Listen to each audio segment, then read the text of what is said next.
if you'll mute them, that would be greatly appreciated. I'll do mine. I'm Ann Neely, and I'm a professor of children's literature at Vanderbilt University. And I am Ty Harden, and I'm in the 5th grade at J.T. Moore Middle School. Ty, I understand that you really like this author, Rick Riordan. How many of his books have you read? I've read 9 of his 11 books for kids, and I just finished The House of Hades, the 4th of the Heroes of Olympus series that came out last week. It was really great.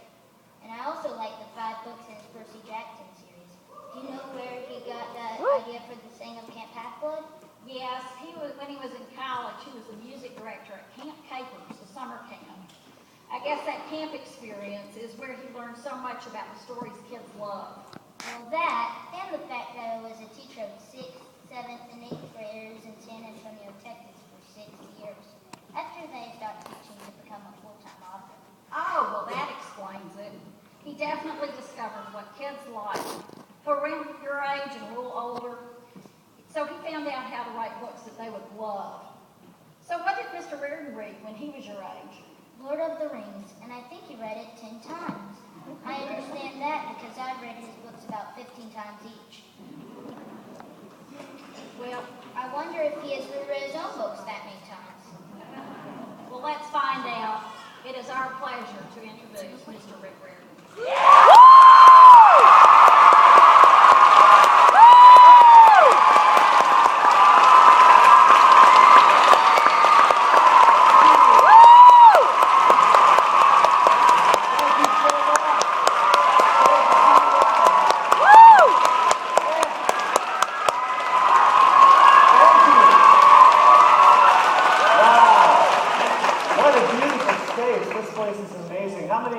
Do we have out there?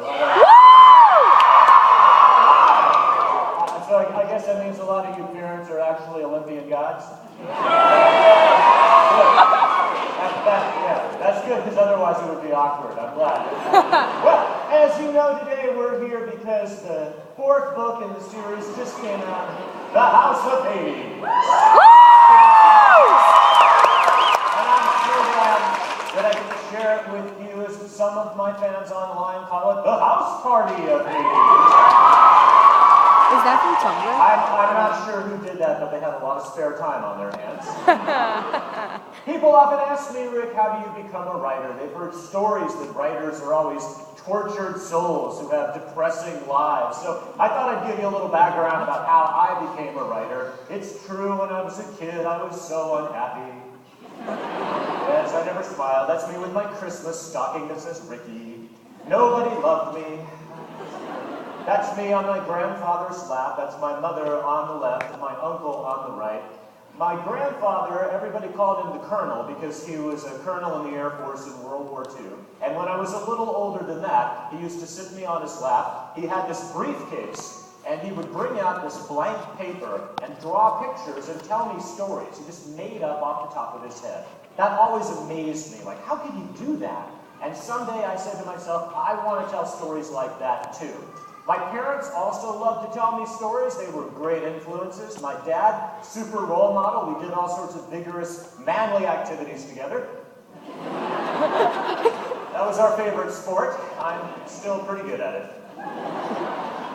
My mom was an art teacher in the public schools, and she gave me my impeccable fashion sense. She used to take me to the public swimming pool so I could impress the ladies. I'm rocking the hat. She got me my first car. Oh my God. That's an amusement park that my other grandfather owned in San Antonio where I grew up, and he made all the rides himself. That was a pretty sweet deal. One story father for a grandfather and the other one made amusement park rides. And they all told me great stories, but one day they said I would have to grow up and read for myself. I didn't like reading that much, so I said, no thanks, I'm out of here. Yeah, I left home at an early age. No, not really. But when I was an adolescent, I wasn't nearly that cute. That's me in 6th grade.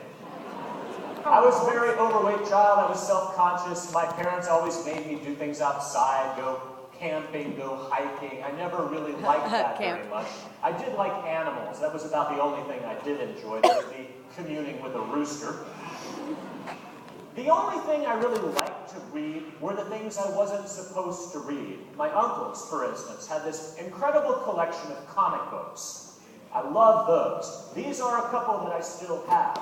And you'll notice you've got Superman being turned into a lion by the witch Circe. Huh.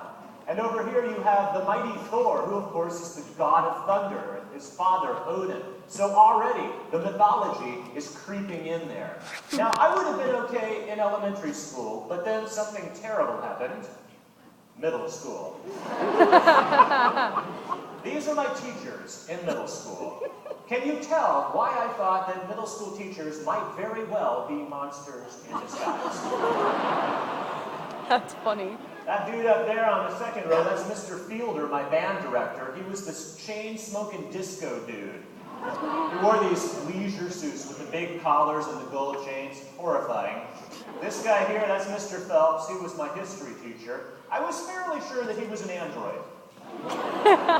He had no facial expressions at all, and he always spoke in a monotone. It was like, "You will turn in your homework. Exterminate! Exterminate!"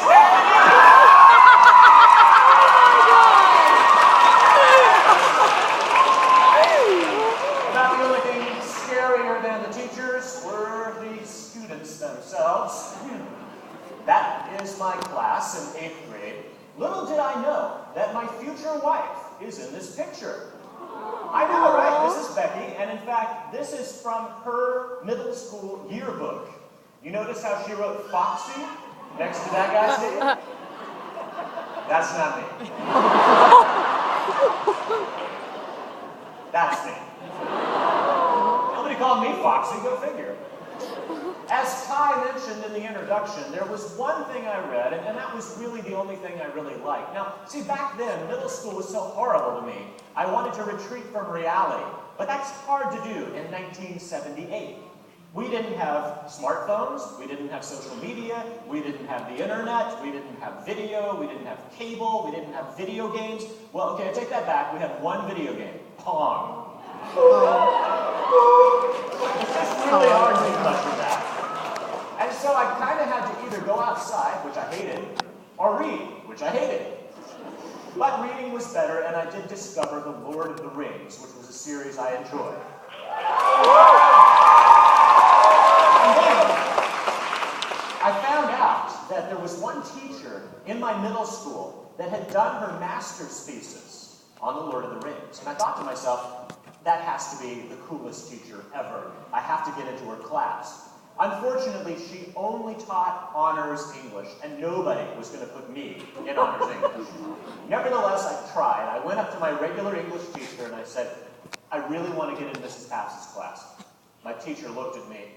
I'm not sure she knew who I was. And then she said, "Well, okay, we'll give you a try today in class, and we'll see how you do."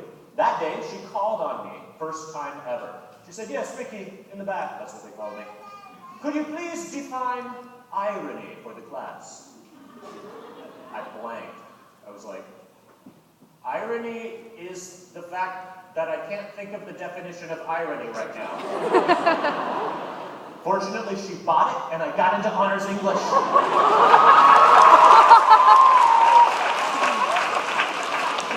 That's Mrs. Papps, the teacher who really made it for me. She turned me into a writer. I wrote some short stories for her class.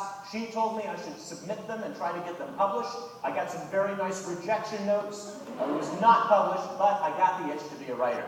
She also got me reading mythology. She said, "Rick, if you like The Lord of the Rings, you should check out the Norse dudes, because that is where Tolkien got his ideas. Odin, the god who plucked out his own eye for the gift of knowledge. Loki, the god of backstabbing and mischief. And of course, Thor, the thunder god, who not only had a really cool hammer, he also had recyclable goats. What? He could kill them every night, eat them in a stew, and the next morning they would come right back to life. Which is great, I guess, if you like goat meat. But I love the Norse myths, and then later I got into Greek and Roman. Now, when I got into high school, I wished they had a mythology class, but they didn't. And so I did the next best thing. I took Latin. And I know you're probably wondering, Rick, could your hair have gotten any longer in high school? Yes. Here's a page from my journal in high school. I kept one because I thought that's what writers were supposed to do. Along with the normal embarrassing things, like which girls I liked, there's a note in this particular entry that says, I'm really looking forward to being freed at the end of the 6 weeks. Now, that was not metaphoric. I was in Latin, which meant back then, you had to become a slave your first 6 weeks in the class. They actually had an auction, and the upperclassmen would bid on you, and they would buy you for 6 weeks. So I had this mask. I know, right? They couldn't get away with this today, right? But back then, it was just what they did. And so I had to bring in cookies every day and stand in line in the cafeteria for them. It was pretty awful. But I did like Latin class. I also signed every journal entry, chaos ex ordo, meaning chaos from order, which tells you what kind of kid I was. I was pretty much of a rebel. I had this underground newspaper that I published. I ran it off on the school's Xerox machine, so they paid for it. They didn't even know it. It made fun of the teachers. It made fun of our losing football team. It made everybody upset. They wanted to kick me out, but they could never quite prove that I was the one that was doing it. I never read a single book that was assigned to me in English. I got kicked out of math. I got kicked out of history. I got kicked out of marching band. I was a terrible student, and I probably would have quit school. But one thing kept me in. I met a girl. That's Becky. I find my hand. I know, right? And she kept me in school. She was a great influence. And if you've read the Percy Jackson books, you know Percy's kind of a bonehead. He's a seaweed brain.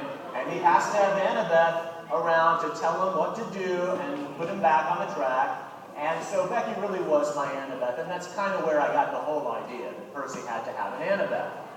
Well, that was great. We've been together ever since. We went to college together, and in college I thought, you know, I haven't yet gotten published, so maybe I'll just do the other thing that I love. I'll be a musician. Now, you're probably wondering, Rick, could your hair in college have gotten any longer? Oh my God!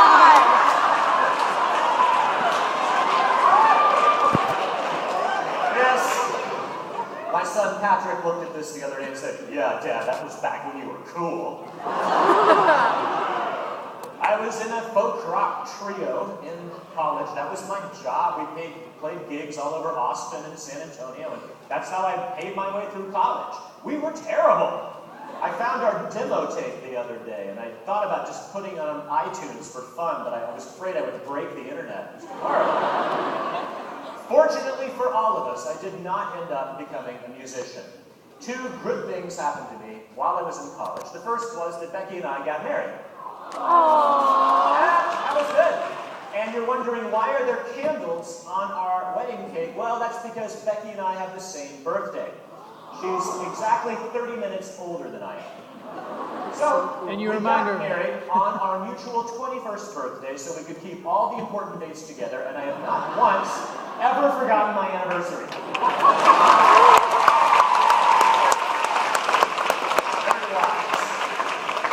The other good thing that happened is I gave up on being a professional musician. I ended up becoming a teacher, and I had to cut my hair.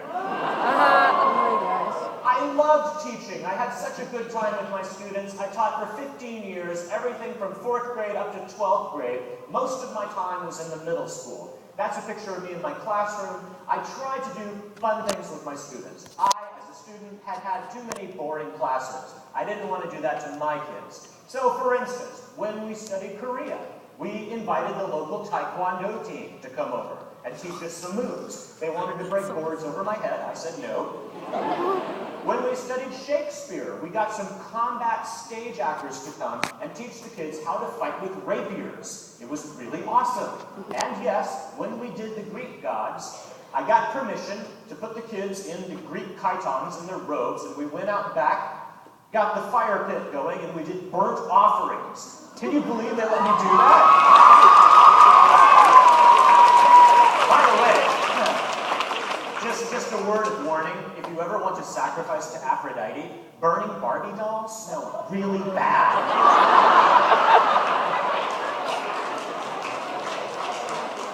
Another interesting interesting thing that happened while I was teaching middle school. For some reason, I felt like writing a book. I felt like doing a murder mystery. I just, as a middle school teacher, wanted to contemplate murder. I don't know why. But I ended up writing my first book, which was actually an adult novel featuring a private eye, and it was called Big Red Tequila. Everything in Texas is bigger, even murder. Well, I didn't realize at the time that my students would ask to read the book. All my middle schoolers were like, "Oh, cool, you wrote a book? Can I do a book report on it?" I got this terrified look in my eyes. No! You can't. It's inappropriate. There's bad language and there's violence. The kid's eyes lit up. They went, "Really?" One day, this 6th grade boy, he kind of sidled up to me with this light in his eyes. He had the book. He was like, "Mr. Riordan, did you know that you used the F word 54 times?" He had gone through the book and highlighted every I told him it was actually 55. Go back, recount. I did 7 of these books while I was teaching full-time. My favorite one is probably The Devil Went Down to Austin. It was set at Lake Travis, this lake, which is right outside Austin, Texas. And I wanted it to be a scuba diving adventure. There was only one problem. I knew nothing about scuba diving. So I took lessons. And on the last day, it was finally time for me to go down into Lake Travis. My instructor said, "All right, Rick, today we're going down to 60 feet. Bring hot dogs."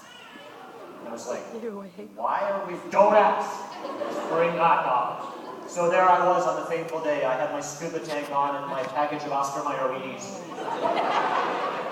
We went down to the bottom of the lake and I found out why you bring hot dogs when you go scuba diving in Lake Travis. There are these catfish that are like this long, with mouths like that.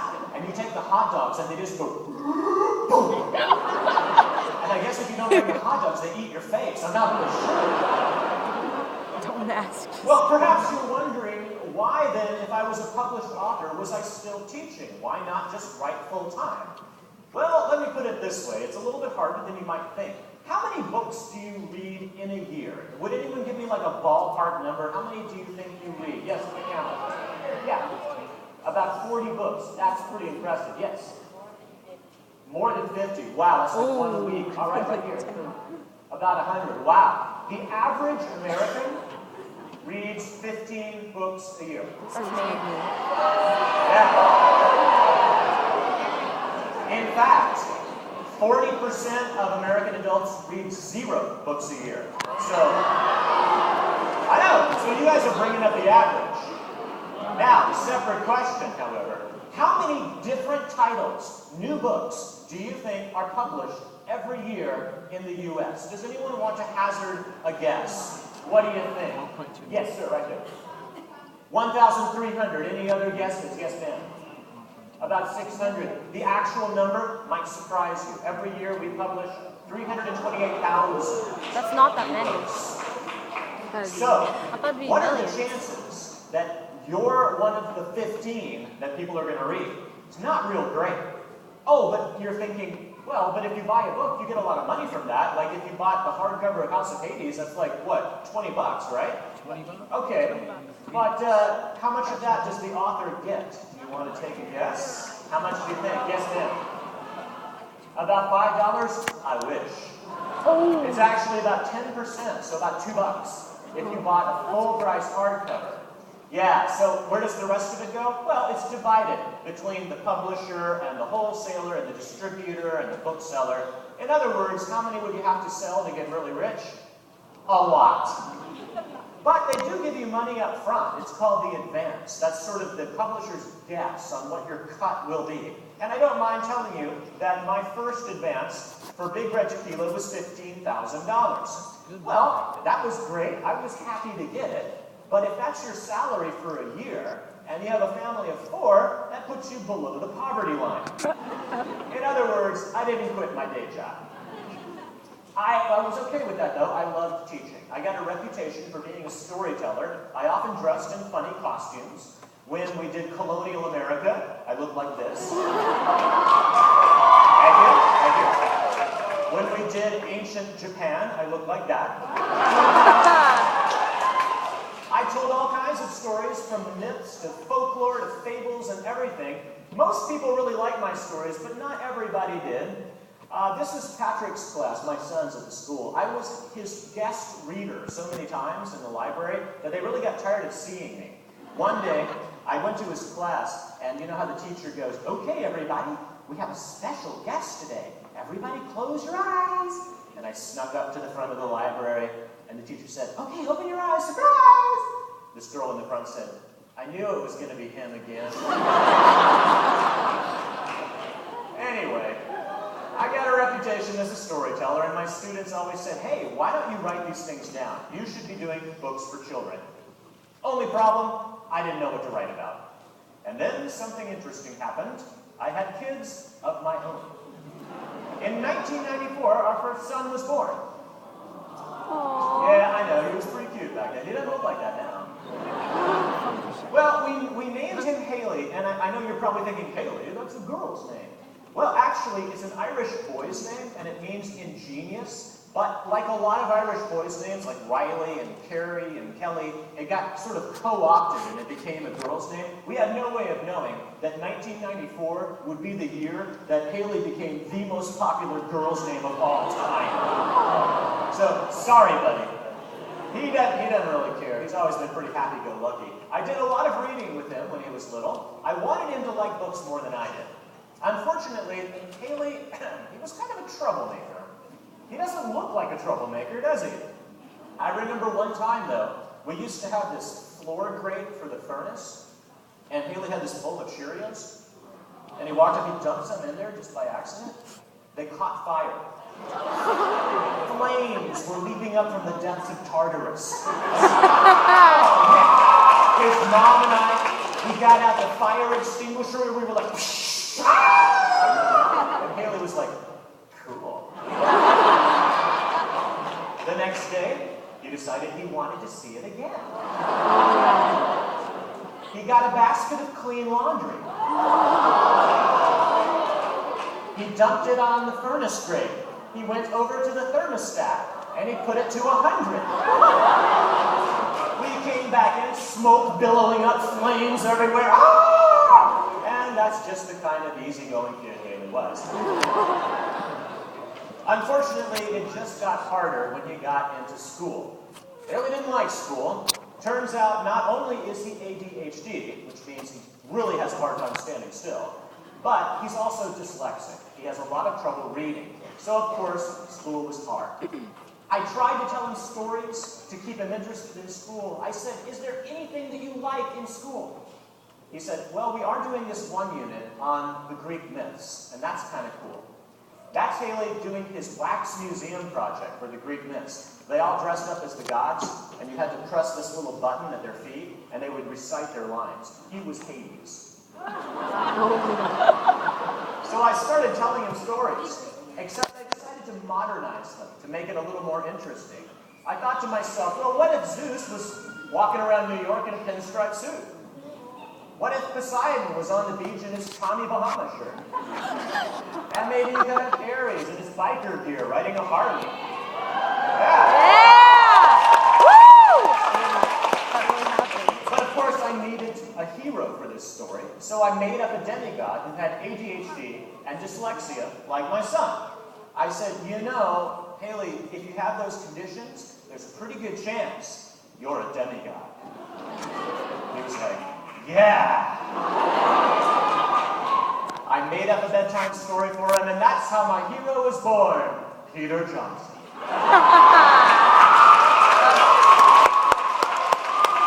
Okay, not really.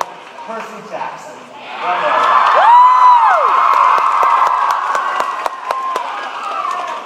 When I told the story to Haley, I called it The Lightning Thief. He said, wow, that was really good. You want to write that down? I did.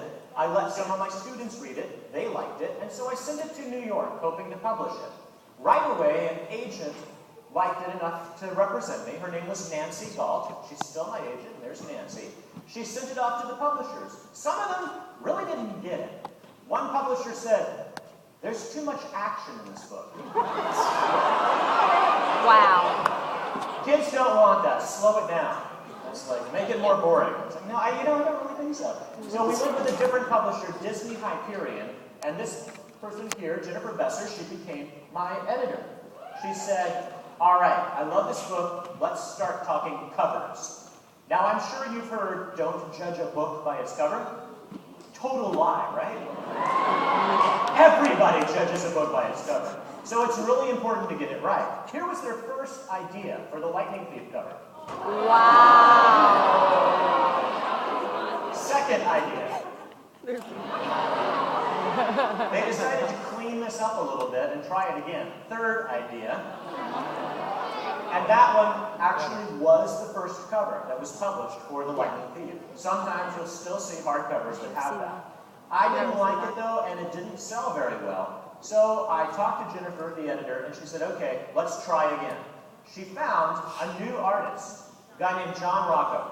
He had never done a book cover before, but he read the book. He came into Jennifer's office, and he took out a napkin, and he sketched this really quick thing. He said, I think Percy needs to be on the cover. We looked at this napkin sketch, and we said, wow, that's it. And so he made it into a cover, and now the Lightning Thief looks like that.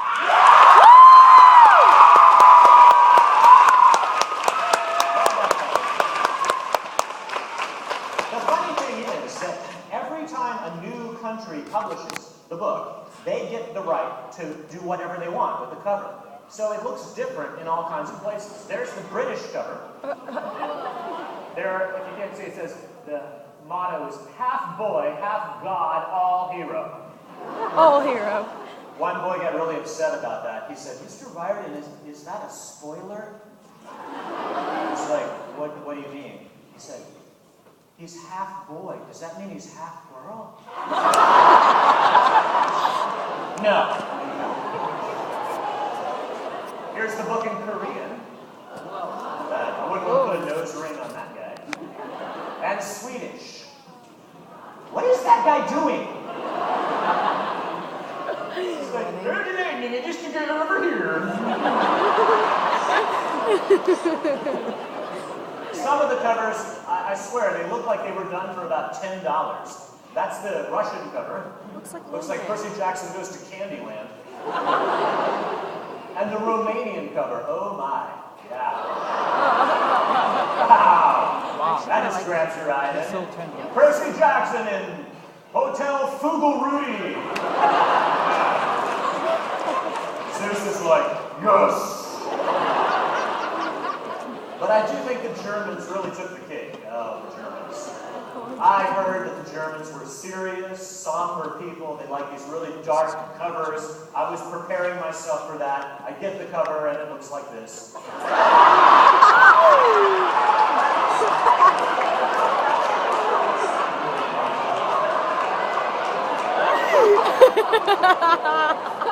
It's really sad. I think they must have heard you guys laughing all the way from America. Because they finally changed it and now the cover looks like that. Oh, that's really good. Well, at this point, I had one book out, but I have to say, it was not an instant bestseller. I did not know if I was going to even be able to publish any more, if I was going to be able to be a full-time writer. I was very nervous about that. And then I got an interesting call, a call you always wonder about when you're a writer, the call from Hollywood. Yeah. Oh, wait. That's not Hollywood, that's a train wreck. Hold on. There we go. Okay. Yeah. Well, what can I tell you about Hollywood? I got this call from a film agent. He said, hey, Rick, great news. We have 2 offers for your book. One from Nickelodeon and one from 20th Century Fox. And my sons, who were little at the time, go, ooh, Nickelodeon. The agent said, but if you go with Fox, there's a little bit better chance that it'll actually be turned into a movie. I said, well, okay, what do you mean by a little bit better chance? He said, well, the chances of getting your book optioned for a movie, like they're interested in it, that's about, 100,000 to 1. The chances of it getting made into a movie, if you do get it optioned, it's about 1 in 20. So I wasn't holding my breath, but I talked to the folks at Fox, and I said, okay, so if we do this, do I have any control? And they were like, what's control? No. Because, there was I. I was a middle school teacher that had never done a children's book before. I had no record. I wasn't a bestseller. So no, they weren't going to do that. They said, but don't worry, we'll ask your opinion. So I had to decide, like yes, no. And I thought, well, if I don't say yes, then the book might never get another offer, and nobody ever heard of it, and that might be it. If I say yes, well, at least then I can say, hey, my book has been optioned for a major motion picture. Pay attention to me.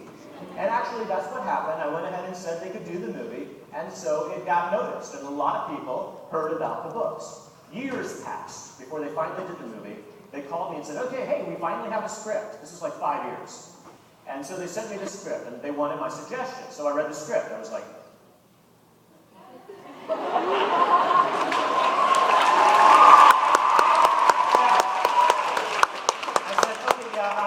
I do have a few suggestions. I sent them like 20 pages. And I said, I don't know that the fans are going to really like it if you change it very much from the book. And the people at Fox said, oh, that doesn't matter. I said, well, they said, first of all, 40% of people don't read books at all. So a lot of the people that come to the theater, they're not going to know the book. And the people that do know the book, they're a small fraction. And as long as the movie is good, they won't mind. I said, I don't think I agree with you on that. So at that point, I was kind of seeing how it was going, and I said, if I see this movie, if I even go look at it, I'm afraid that I'm never going to get those images out of my head, and I'm never going to be able to see the characters the way I picture them again. So at that point, I said, I think I'm just going to step out. And so I did. I have not seen either of the Percy Jackson movies, so oh my God. I can't really tell you much about it. I haven't seen Sea of Monsters. I haven't seen either. But I am very grateful that the movie's got a lot of people reading the books. That's awesome. And I do promise you that I do control the books, and so I'll keep doing that. Sea of Monsters is supposed to be bad. And so we went ahead with the second book. The first Sea of Monsters cover is going to be that. Oh my God. Then John Rocco did a great illustration, and it came out looking like this.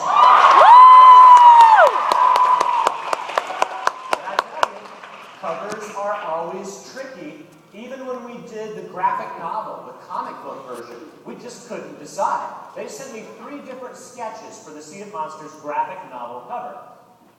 I kind of liked them all. I decided the last one was my favorite, with the 3 main characters. That's Annabeth, Percy, and Tyson. And so that's what it became. And it looks like this, if you pick it up. Oh, that's pretty good.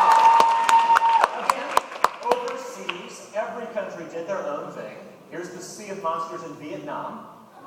Wow. Here it is cool. in Italy. I like that one. The Italians are always so fashionable. I don't know who that guy is, but he's like, And of course, the Germans. Oh my God. With Percy boldly surfing into the Cyclops' army. Oh, yeah, all kinds of fun. Now, at this point, my younger son, Patrick, got into the act. Prior to that, he had no interest in Percy Jackson at all. That was his brother's thing. I said, do you want me to make up some stories for you? Patrick said, no thanks, I'm good. It's not that I hadn't read to Patrick. I read to him a lot too when he was a little guy. Here's our favorite book, Everyone Poops. The book is awesome. I won't tell you how it comes out in the end, but it's really good. Patrick's view was that he wanted to tell stories to me. And so that's how it started. We did a number of bestsellers together, like The Sand Adventure. And he would do the illustrations, and I would do the narrative, and that was fun. But then one day, I was on my way to an author visit at a local school. I had Patrick in the back seat, because I was dropping him off at school. We got to Patrick's school, and they were turning people around. There had been this plumbing disaster, and the entire school was closed. So I said, well, guess what, Patrick? You're going to be my assistant today. So we went to the author visit. He sat in the back. He heard me do my thing. And at the end, he said, oh, is that what you write, Dad? Oh, okay, that's cool. And so after that, he was my second reader. The Titan's Curse was the first one he helped me read.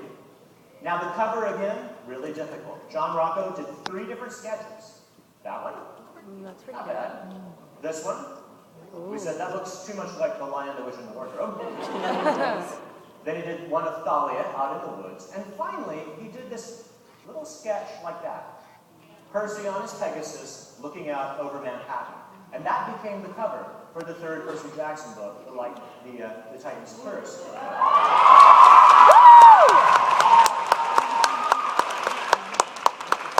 first time I showed this cover at an event, I brought it out, I was very proud of it, and a kid in the audience said, "Mr. Riordan, why is Percy riding a war moose?" What did he say? So just so we're clear, okay, that is a dude on a war moose. Is that Legolas? That's a What? It's Legolas. war moose. Okay? Now at this point, I really thought I was ready to wrap up the Percy Jackson series. I thought 5 books would be good. That would let me cover all of Greek mythology. The 4th one was the Battle of the Labyrinth. Oh, I'm sorry. Attack of the Ketchup was the Titan's Curse in the UK. Because obviously, if you're fighting skeleton warriors, you need a ketchup bottle and silverware. But now it looks like that. Anyway, Battle of the Labyrinth was the 4th book.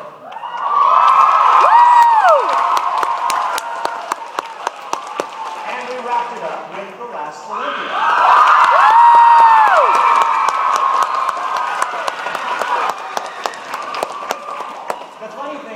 I quickly realized that I had not covered all of Greek mythology. In fact, there was a ton of stuff that I couldn't fit into the books. But I did try my hand at a few different things. Scholastic Books contacted me and they said, would you be interested in helping us with this project we have going? It's called The 39 Clues.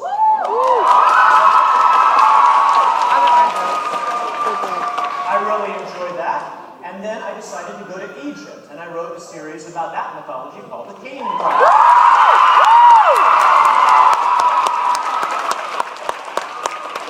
These did great all over the world. They also had tons of different covers. For instance, here's the German cover. There's Korean with the baboon on the car. The Russian cover. And again, the fashionable Italians. That's good. I Carter like and Sadie Italian. are like, I would totally fight you with a mess on my hair. Probably my favorite is the Japanese edition. It's like the Kane manga experience. There's Anubis giving Sadie the flower of truth, the feather of truth with her. It looks like Pokemon meets Black Buffalo.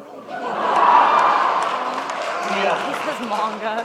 The Japanese translator, she has been with me since the very first book, and she's awesome. But she doesn't know a lot of American slang.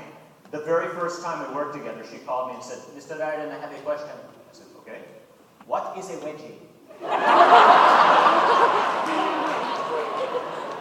Well, it's, never mind. But I knew at this point that I really did want to go back to Percy Jackson's world. I just didn't want to do it exactly the same way. I wanted to have some new heroes in there just to make things interesting for me and for you guys. So I invented a new cast of characters. Heroes like Frank John, Hazel Levesque, Piper McLean, Jason Grace, and of course, everyone's favorite, Octavian. Wait, who was he? Alright, just kidding. Leo Valdez. Now I I love writing these books. It was so amazing to do and get back into the world in different narrative voices. The heroes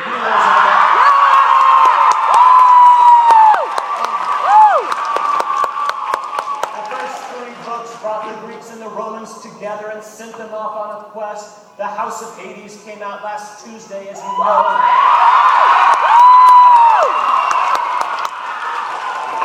And there will be one more book in the series. I'm not going to spoil the title if you haven't read the book yet, but it is listed in the back of House of Hades. You'll get the title if you want to know. That's where you can find it. That book will be out a year from now. Why so long? Because it takes me a year to write them. I know, it's terrible. I've tried to speed up the process, but I can't. That's just how long it takes to make it and get it right. I know, I wake up on the morning, the new book comes out, and I look at the internet, there's like 7,000 comments. I finished, where's the next one? That would be me. But I am working on it, I promise. Oh, Lord. By the way, Festus the Dragon really gets around.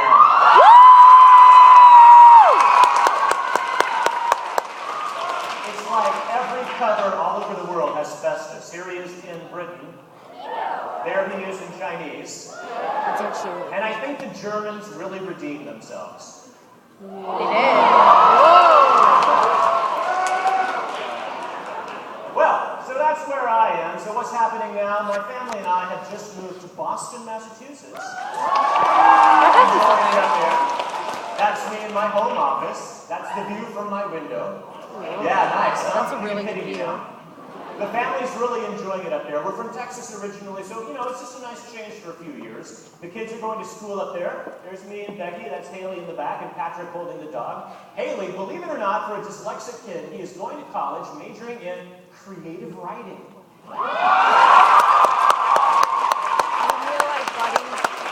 Patrick is a freshman in high school, and he's my frontline editor. This kid is so good at finding mistakes, it's freakish. I'm telling you, it's crazy.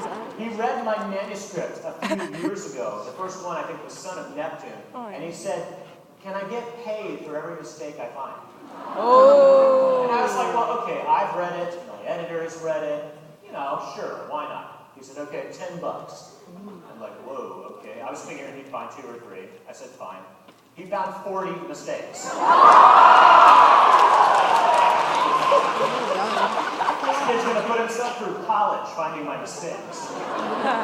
And we also have a lot of pets that keep us very busy. We didn't intend to get any of them. They were all rescue animals, but they keep us busy. That's Slinky and Little Boy. Our third cat is Tribble. And of course, Speedy the dog. About the only thing we don't have is a rooster. So, what's up with me now and what's coming next? Even before the 5th Heroes of Olympus book, I have been working on a super secret project that will be out in August. It is called Percy Jackson's Greek Gods. Now, what this is, it's the original myths, all of them about all the major gods, but told from Percy Jackson's point of view. So you can imagine.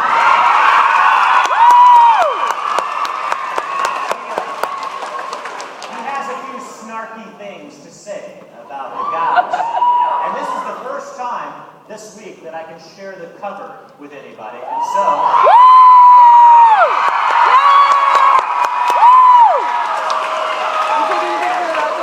I hope you guys will like that. Now, before we wrap things up, I know that many of you wrote questions on these handy-dandy cards.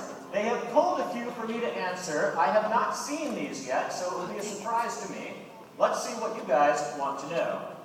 Number 1, would you go on a vacation in Tartarus and have a picnic? Take drinks of the phlegathon. Build castles in the shore of broken glass. It's like a song. Get tans under the bloody sky. By the way, I drew blackjack. I wonder who wrote that. Well, for such a well-thought-out question, the answer is simple. No, I wouldn't do that.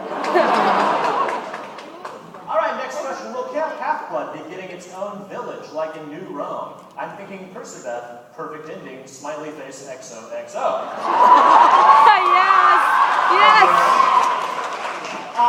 No, that's really a Roman thing. That's like one thing the Romans have that the Greeks just don't really get, is the idea that you might actually survive. So we'll have to see how that goes. Next question, do you ever miss or think about going back to teaching?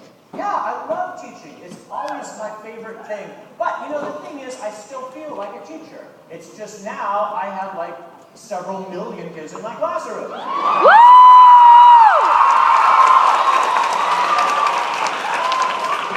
Is it difficult to write from a teenage girl's point of view? Yeah. I have been many things in my life, but never a teenage girl. However, I have been a teacher for many, many years. And so, when I think about the teenage girl's perspective, I simply think back to my classroom, remember all the girls I've taught over the years, and say, okay, what would they do in this situation? And usually, it gets me sort of in the ballpark. Next question, have you ever created a character you didn't like? Oh yeah, all the time. Octavian comes to mind. I'm not real fond of Ares either, but you know. I like it. Actually, villains are sometimes the most fun to write about, though, I have to say. Okay, I have to admit, I love candy, but if you made a candy, what would it be named? Wow. This is where my creativity fails me. I would probably call it something really awesome, like blue candy.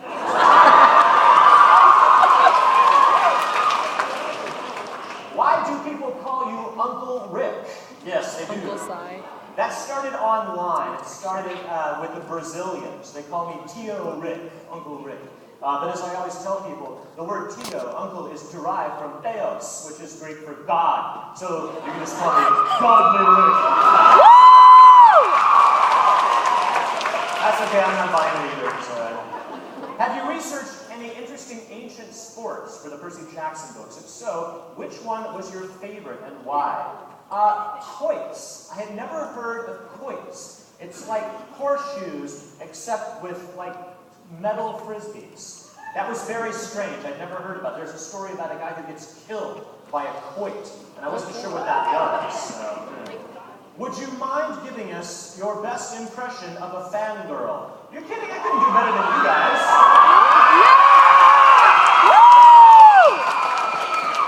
I just can't. And finally, how do you say like keyboard smashing out loud? I don't know how you. And Keyboard last smashing? question. Hi Rick, would you rather go to Hogwarts and still be a muggle, or live in a world with Pokemon, but only be able to catch Magikarps? Hogwarts. All I can say is, dude, don't be hating on Magikarp. Because Flail is an awesome attack. Like, it's right up there with Psyduck on my favorite Pokemon. Okay? Oh, come on. Well, you guys are